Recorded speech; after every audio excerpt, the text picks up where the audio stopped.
Hello friends, I hope आप सब good and well होंगे और अच्छी तरीके से आप टाइपिंग की तैयारी कर रहे होंगे।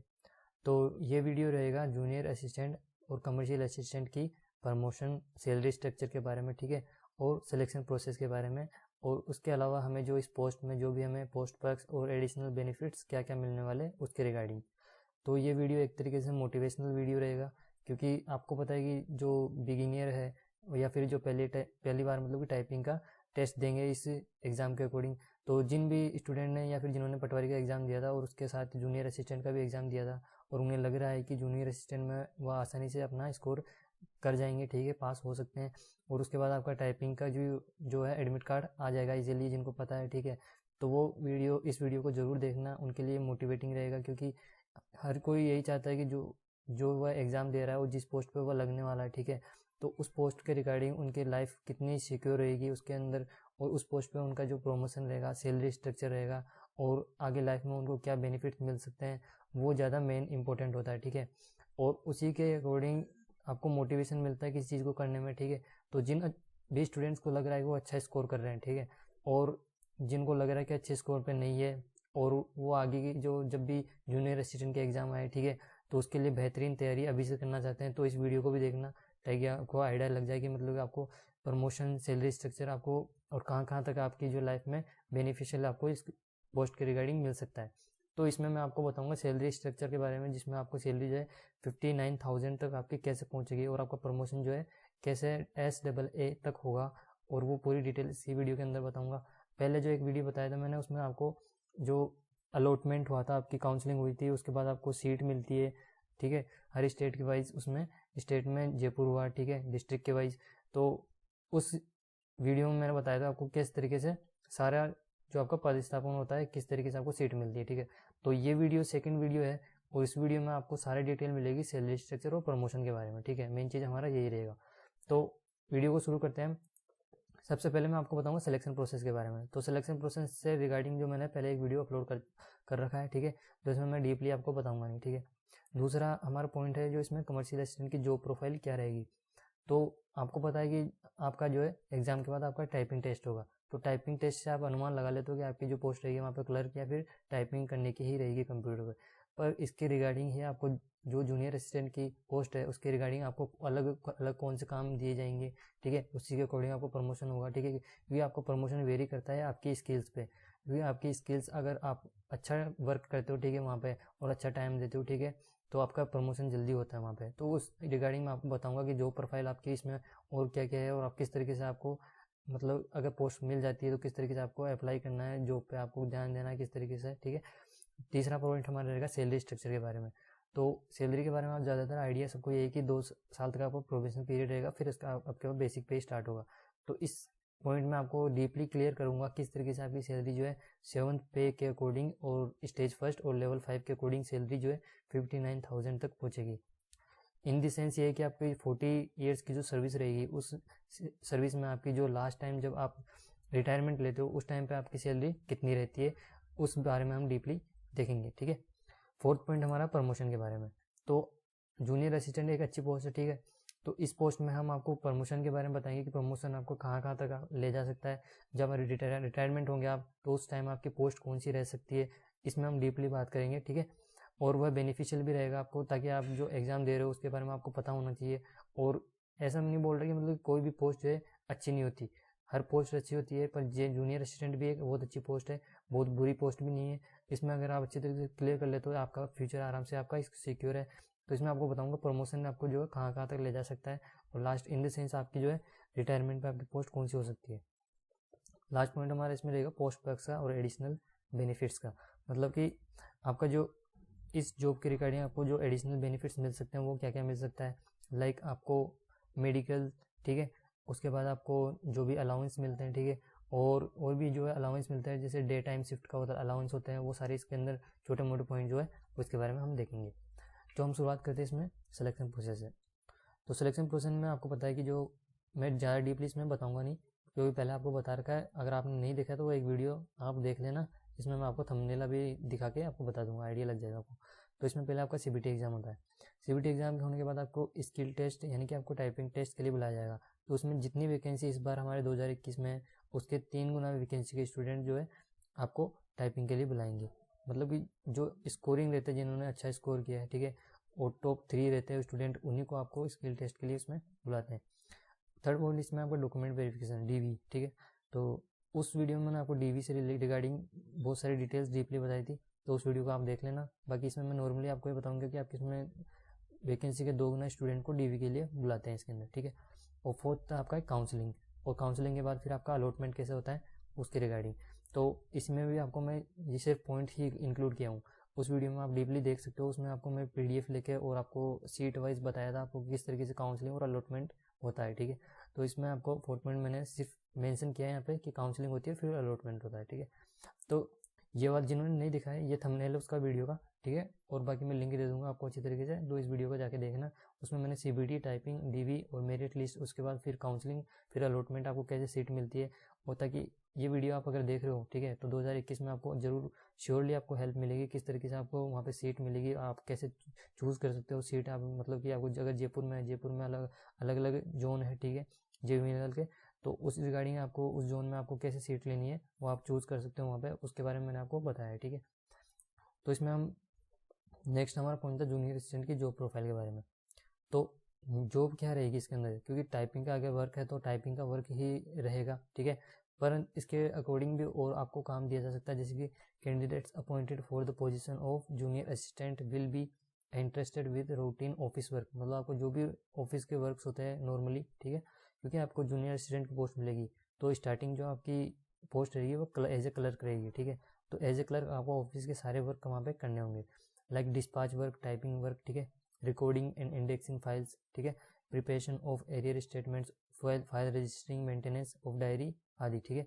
यानी कि कनिष्ठ सहायक के पद पे आपको नियुक्ति के समय कार्यालय में प्रेषण कार्य, टाइपिंग कार्य, फाइलों की रिकॉर्डिंग, ठीक है, अनुक्रम बकाया विवरण तैयार करना, फाइल पंजीकरण, डायरी का रखरखाव, मतलब कि नॉर्मली आपका जो एज ए क्लर्क आपको वहाँ पे काम करना होगा। आपको टाइपिंग से रिगार्डिंग भी काम मिलेगा, क्योंकि आपको इतना काम रहता नहीं है टाइपिंग का वहाँ पे, तो ऑफिस वर्क आपको जितना भी मेंटेन करना होता है, फाइल वगैरह को इधर उधर, ठीक है, आपको जो भी पोस्ट करना होता है या फिर आपको जो भी करना है वहाँ पे डेटा का मेंटेन वगैरह वहाँ पे उसमें करना होता है। तो सेकंड पॉइंट हमारा है द कैंडिडेट्स भी also have to do other work assign by higher authorities from time to time. मतलब उम्मीदवारों को समय समय पर उच्च अधिकारियों द्वारा सौंपे गए अन्य कार्य भी करने होंगे, यानी कि आपके अगर सीनियर जो भी है आपको काम देते हैं तो वो भी आपको करना होगा। तो इस पोस्ट के अलावा अगर आपको कोई भी काम मिले और वो आपको एज ए आपको सीनियर ने आपको अपॉइंट किया उस काम के लिए, तो वो आपको जरूर करना होगा, आप उस काम के लिए मना नहीं कर सकते, ठीक है। नेक्स्ट पॉइंट हमारा है sometimes junior assistant are appointed as junior accounts assistant. आपको पता है कि जो हमारी RVNL की 2021 की वैकेंसी उसमें जूनियर अकाउंट्स की वैकेंसी भी है, ठीक है। तो हमारी पोस्ट जो है जूनियर असिस्टेंट की, तो होता है ऐसे कि अगर जूनियर अकाउंट अपनी पोस्ट पर रेगुलर नहीं है या फिर वह 30 डेज 35-40 डेज के लिए अपीयर नहीं है वहाँ पे, ठीक है, तो वहाँ पे क्या होता है कि आपको जूनियर असिस्टेंट की पोस्ट को आपको प्रेफरेंस चेंज करके जूनियर अकाउंट्स की दे दी जाती है। इस तरीके से आपके जैसे भी जब अपॉइंट होते हो, ठीक है, उसमें आपकी सर्विस बुक होती है, सर्विस बुक में आपको जितना वर्क करते हो, ठीक है, जूनियर असिस्टेंट की पोस्ट पे, उसके बाद जैसे आप अगर ट्रांसफर होते हो जूनियर अकाउंट्स की पोस्ट पे, तो वो भी आपका मेंशन वहाँ पे सर्विस बुक में कर दिया जाता है, ठीक है। In the cases are appointed as junior administrative assistant. अब यहाँ पे एक मेंशन किया गया है जूनियर एडमिनिस्ट्रेटिव असिस्टेंट, ये JAA की पोस्ट है, ठीक है। तो इसके बारे में मैं आपको बताऊंगा, बहुत अच्छी पोस्ट है और इसी तरह के थ्रू आपका जो प्रमोशन होके जाएगा, ठीक है। इसके बारे में मैं डीपली बताऊंगा आपको अच्छी तरीके से, तभी आपको समझ में आएगा। अब आपको आइडिया लग रहा होगा JAA यहाँ से क्या हो गया, ठीक है, क्योंकि JAA जो है जूनियर असिस्टेंट की एक अपर पोस्ट है और उसके थ्रू आपका प्रमोशन होके जाता है। उसके बाद जो आपका प्रमोशन की स्टेज रहती है वह SSAA होती है, ठीक है। तो उसके बारे में मैं आपको बताऊंगा अच्छी तरीके से, ठीक है। उसमें आइडिया लग जाएगा कि आपको प्रमोशन किस तरीके से और कहाँ कहाँ तक आपका इन द लास्ट आपका जो रिटायरमेंट रहेगा वहाँ तक पहुँच सकता है, ठीक है। नेक्स्ट में हम बात करें इसके सैलरी स्ट्रक्चर के बारे में। तो आप सबको पता है इसका जो सैलरी पैकेज ग्रांट होगा वह 7th पे कमीशन के अकॉर्डिंग होगा, ठीक है। 2 साल का आपका इसमें प्रोबेशन पीरियड रहेगा और ड्यूरिंग प्रोबेशन पीरियड आपकी सैलरी जो रहेगी 14,600 रहेगी, ठीक है। तो जूनियर असिस्टेंट की जो सैलरी है उसकी रेंज जो 14,600 से 20,800 के लगभग होगी फॉर कैंडिडेट्स ऑफ लेवल 5। कहने का मतलब ये हो कि आपकी जो सैलरी रहेगी 7th पे कमीशन के अकॉर्डिंग रहेगी और लेवल 5 तक, यानी कि लेवल 5 की स्टेज फर्स्ट तक रहेगी। इसमें मैं आपको डीपली बताऊंगा सीट लेके 7th पे कमीशन की जो है आपकी स्टेज फर्स्ट और लेवल 5 लेके किस तरीके से आपकी जो सैलरी 14 ईयर्स की जो है सर्विस रहेगी, ठीक है, आपको जॉब रहेगी, उसके अकॉर्डिंग आपकी सैलरी किस तरीके से बढ़ती जाएगी, ठीक है, बढ़ने के अकॉर्डिंग आपकी जो है इन द लास्ट जो है 59,000 तक कैसे पहुंचेगी, उसके बारे में सारा डिटेल में बताऊंगा आपको, ठीक है। तो एनुअल पैकेज आपका कितना हो जाता है उसके बारे में देख लेते हैं। तो 2 साल का जो आपका पैकेज रहेगा वो 14,600 का रहेगा। तो इस 14,600 के अंदर आपको कोई भी बेसिक पे कुछ भी नहीं मिलेगा, ठीक है। जो सैलरी आएगी आपकी इन हैंड वो 14,600 ही आएगी, ठीक है। जैसे आपका जो प्रोबेशन पीरियड खत्म होता है उसके बाद आपका बेसिक पे स्टार्ट होता है। बेसिक पे इन द सेंस 20,800 आपको बेसिक रहेगा, मतलब ये तो बेसिक है, आपको मिलेगा ही मिलेगा। इसके बाद जो है आपको अलाउंस भी मिलना स्टार्ट कर देते हैं। अलाउंस इन द सेंस आपका जैसे ग्रेड पे 1800 होता है, ठीक है, 1800 अगर ग्रेड पे होता है तो उसके अकॉर्डिंग आपको अलाउंस मिलने लग जाते हैं। अलाउंस इन द सेंस आपको और भी बेनिफिट्स मिल जाते हैं, ठीक है, होम रेंट वगैरह जो भी सारा है, तो उस अकॉर्डिंग आपको बेसिक पे 20,800 तो रहता ही रहता है। उसके बाद और भी अलाउंस जुड़ के आपकी जो सैलरी है 26,000 तक हो जाती है।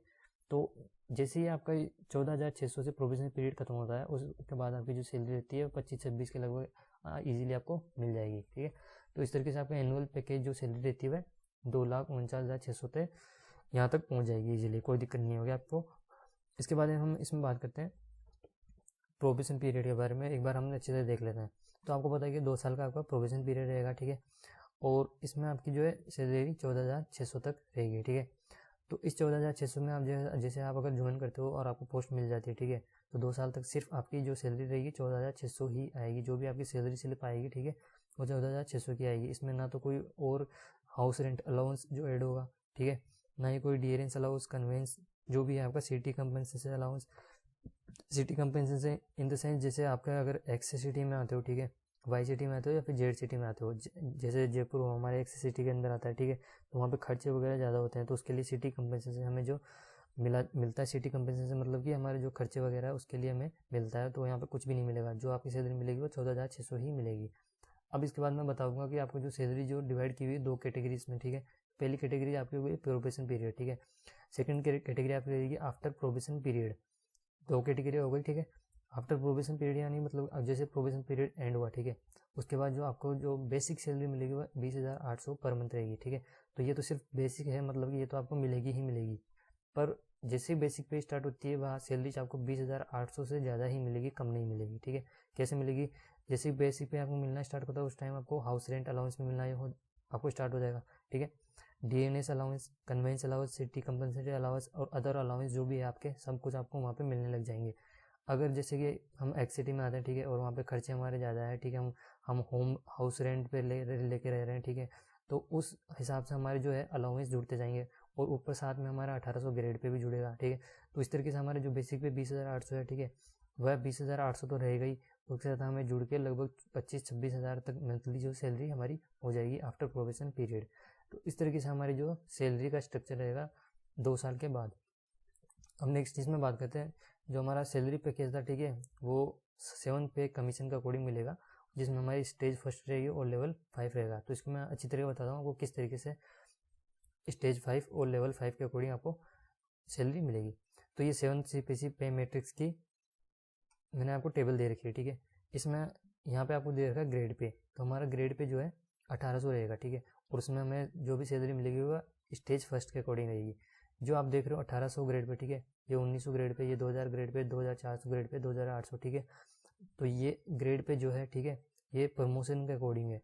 जैसे हमारी जो अगर सैलरी रहती है, ठीक है, वह 1800 ग्रेड पे रहती है, ठीक है, और उसकी स्टेज फर्स्ट के अकॉर्डिंग हमारा नोटिफिकेशन में दे रखा है, तो हमारी जो सैलरी स्टार्ट होगी वह 18,000 से स्टार्ट होगी, ठीक है। 18,000 इन द सेंस हमारी जो स्टेज है वो लेवल 5 से स्टार्ट हो रही है, मतलब कि लेवल 5 ये रहा हमारा 20,300, ठीक है। तो हमारी सैलरी जो है 20,300 से यहाँ पे स्टार्ट हो रही है, क्योंकि प्रोबेशन पीरियड हमारा पहले रहेगा, तो ये सैलरी हमें नहीं मिलेगी, ये सैलरी नहीं मिलेगी, हमें मिल रही थी सिर्फ 14,600, ठीक है। तो अब 40 साल की जो है हमारी सर्विस रहती है, तो यहाँ पे जैसे 5 साल की हमारी स्टार्ट कर रहे हैं, ठीक है, वहीं से स्टार्ट कर रहे हैं, तो इस तरीके से आप देखोगे 10 साल की, ठीक है, सर्विस पे आपका ये अलाउंस है, ठीक है।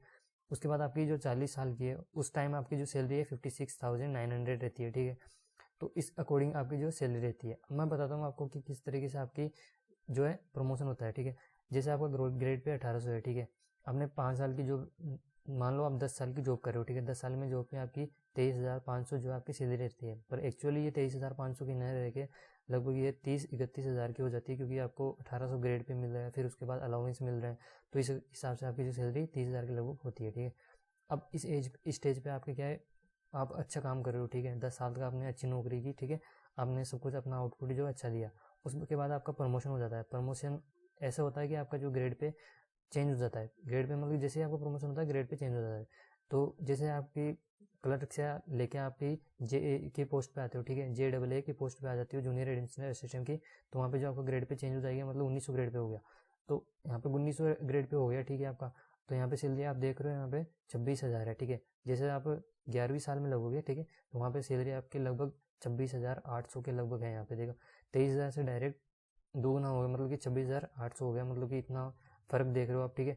अब ये सैलरी आ गई, तो यहाँ पे DNS अलाउंस और ग्रेड पे भी बढ़ चुका है आपका, तो ये सैलरी आपकी लगभग हो जाएगी 37-38 हज़ार की, ठीक है। तो इस तरीके से आपको अगर अच्छा काम करना है और इसी पोस्ट पे बने रहना है और प्रमोशन लेते रहना है, तो आपकी सैलरी भी डेफिनेटली इंक्रीज़ होगी। अगर आप प्रमोशन नहीं लेते हैं, इसी पोस्ट पर अच्छी तरीके से काम करते हैं, तब भी आपकी जो सैलरी है 40 साल की जो सर्विस में आपकी 56,000 हो जाएगी। तो इस तरीके से आपका जो है सैलरी पैकेज रहता है। और बाकी मैं आपको प्रमोशन के रिगार्डिंग बताऊंगा, प्रमोशन का आप एक बार देखना स्लाइड, उसमें आपको अच्छी तरीके से समझ में आ जाएगा। तो इस तरीके से जो है नेक्स्ट में जो हमारे जूनियर असिस्टेंट की जो कमर्शियल असिस्टेंट का प्रमोशन, अब इसमें बताता हूँ प्रमोशन कैसे मिल रहा है। तो आप जो अपॉइंट होंगे, ठीक है, तो उसमें आपकी पोस्ट रहेगी जूनियर असिस्टेंट की, ठीक है, एज ए क्लर्क पोस्ट रहेगी, तो उसी में आपका ऑफिस वर्क वगैरह जो भी आपको करना होगा, ठीक है। इसके 5-6 साल बाद जो आपकी जो पोस्ट, अगर आप अच्छा काम करते हो, ठीक है, उसमें आप आउटपुट अच्छा दे रहे हो, ऑफिस वर्क अच्छा कर रहे हो, ठीक है, उसमें लग रहा है आपको सीनियर्स को कि आप अच्छा आउटपुट कर रहे हो और आपको प्रमोशन देना चाहिए, तो आपकी पोस्ट जो है जूनियर एडमिनिस्ट्रेटिव असिस्टेंट की कर दी जाती है। मतलब ये JA की पोस्ट है, ठीक है। JA मतलब आजकल जो LDC की पोस्ट होती है उसको JA बोला जाता है, ठीक है। तो आपका जो प्रमोशन होगा वो LDC की पोस्ट पर होगा, ठीक है। और उसके LDC की पोस्ट के बाद अगर आप अच्छा काम कर रहे हो LDC की पोस्ट पे, और उसके बाद भी अगर आपको 5-6 साल के बाद जो है अच्छा, मतलब कि अच्छी तरीके से आउटपुट देने के बाद और प्रमोशन हो जाता है, तो वो प्रमोशन आपको कौन सी पोस्ट पे होगा, सीनियर एडमिनिस्ट्रेटिव असिस्टेंट की, ठीक है, SAA की पोस्ट पे आपका प्रमोशन हो जाता है। मतलब कि जिसको बोलते हैं UDC, अपर डिवीजन क्लर्क की पोस्ट पे। तो इस तरीके से आपका जो है प्रमोशन बढ़ता जाता है। और जैसे अगर आप प्रमोशन ले लेते हो तो आपका डेफिनेटली ग्रेड पे बढ़ेगा, और ग्रेड पे बढ़ेगा तो आपकी सैलरी भी बढ़ेगी, और सैलरी बढ़ते ही आपके अगर जैसे बढ़ेगी, आप अगर UDC की पोस्ट पर आपका प्रमोशन हो रहा है, ठीक है, या फिर आप UDC की पोस्ट पर ही आप रिटायरमेंट ले लेते हो, तो उस टाइम पे आपकी सैलरी अलग रहेगी, ठीक है। और अगर आप जूनियर असिस्टेंट की पोस्ट पे ही आप अगर रिटायरमेंट ले लेते हो, ठीक है, तो उस टाइम पे आपकी जो रिटायरमेंट के बाद जो सैलरी रहेगी वो 56,000 तक ही रहेगी, ठीक है। तो इस तरीके से अगर आप प्रमोशन लेके और फिर रिटायरमेंट हो रहे हो, ठीक है, तो उस टाइम आपकी सैलरी अलग रहती है, डेफिनेटली वो चेंज हो जाती है। अगर इसके बाद अगर आप अच्छा आउटपुट और दे रहे हो तो आपकी जो पोस्ट है सुपरिटेंडेंट तक हो जाती है। इस रिगार्डिंग जो है आपका अगर अच्छा काम कर रहे हो, ठीक है, आप अपनी 40 साल की सर्विस में है, तो लगभग 3 प्रमोशन अगर अच्छी तरीके से ले लेते हो, तो इस रिगार्डिंग भी आपकी जो है सैलरी बहुत काफ़ी इंक्रीज़ हो जाएगी। तो मेरा कहने का सेंस यही था कि आपकी जो पोस्ट को है कम मत समझना, मतलब आप जितनी प्रैक्टिस कर रहे हो, और अगर आपकी टाइपिंग की प्रैक्टिस भी कर रहे हो अच्छे से, तो उस पर और ज़्यादा ध्यान दो, क्योंकि पोस्ट बहुत अच्छी है, ख़राब नहीं है, ठीक है। और अगर जिस तरीके से मैं आपको एफिशिएंसी की वीडियोस दे रहा हूँ, ठीक है, उस पर अगर आप अच्छे से गौर कर रहे हो और प्रैक्टिस कर रहे हो, तो वहाँ से 50 नंबर एफिशिएंसी की मेरी तरफ से एक भी कम नहीं होगा, अच्छे नंबर लेके आओगे, स्कोर करोगे, ठीक है। तो उन वीडियोस को भी आप कंटिन्यूली देखना, ठीक है। उसके बाद जो हमारी जूनियर असिस्टेंट की post perks and addition benefit जो है क्या क्या मिलते हैं, तो इस पोस्ट में जो है आपको अर्न लीव, मतलब कि जैसे आपको छुट्टी वगैरह जो भी मिलती है, ठीक है, कैजुअल लीव वगैरह होती है, वो सारी मिलेगी, इसके अंदर कोई दिक्कत नहीं है, ठीक है। जैसे आप अगर माता पिता बनते हो, ठीक है, पिता बनते हो, तो उसके अंदर आपको पेटेंटरी लीव वगैरह सारी मिलती है, इसके अंदर कोई दिक्कत नहीं होगा आपको, ठीक है। उसके बाद आपको जो सोशल इंश्योरेंस, मगर आप उसके अकॉर्डिंग आप जॉब के अकॉर्डिंग आप अगर LIC का आपका इंश्योरेंस वगैरह सब करा रहे हो, ठीक है, तो उसका बेनिफिशियल भी आपको मिलता है, ठीक है। उसके बाद मेडिकल केयर सारा बेनिफिट आपको मिलता है, मेडिकल की आपको अगर रिक्वायरमेंट है, ठीक है, तो उसमें भी आपको उसको बेनिफिट मिलेगा, आपको अलाउंस वगैरह सारा दे दिया जाता है, ठीक है। TDP NPDB सारा बेनिफिट आपको मिलेगा उसकी तरफ से भी। रिटायरमेंट के बाद आपको पेंशन बेनिफिट भी आपको वहाँ से मिल जाएगा। अनएम्प्लॉयमेंट कंपेंसेशन भी मिलेगा आपको। नाइट शिफ्ट अलाउंस, अगर आपको वहाँ पे वर्क नाइट शिफ्ट के अकॉर्डिंग दिया जाता है, या फिर आपको जैसे भी हो तो उसके अकॉर्डिंग भी आपको अलाउंस मिल जाता है। तो इस तरीके से ये एडिशनल बेनिफिट्स है जो इस जॉब के अकॉर्डिंग मिलेंगे। तो इस जॉब में कमी आपको कुछ भी नहीं मिलेगी, एडिशनल जो भी आपको एज ए गवर्नमेंट जॉब बहुत अच्छी जॉब है। और जो भी तैयारी कर रहे हो इसमें मन लगा के तैयारी करना, टाइपिंग की तैयारी कर रहे हो मन लगा के करना, ठीक है। कोई भी दिक्कत नहीं होनी चाहिए आपको, सारा सब कुछ यहीं पे समझ में आ जाना चाहिए आपको। और अगर आपको कुछ समझ में नहीं आ रहा है, ठीक है, तो आप कमेंट में लिखना, मैं उसका जवाब वहीं पे आपको दे दूंगा, ठीक है। तो ये वीडियो आपको अच्छे से समझ में आएगा, कोई दिक्कत हुई नहीं होगी आपको। बाकी और भी कोई दिक्कत होती है तो टेलीग्राम जो अपना चैनल उस पर आप मैसेज करना, ठीक है, कोई दिक्कत नहीं होगा आपको। Thank you.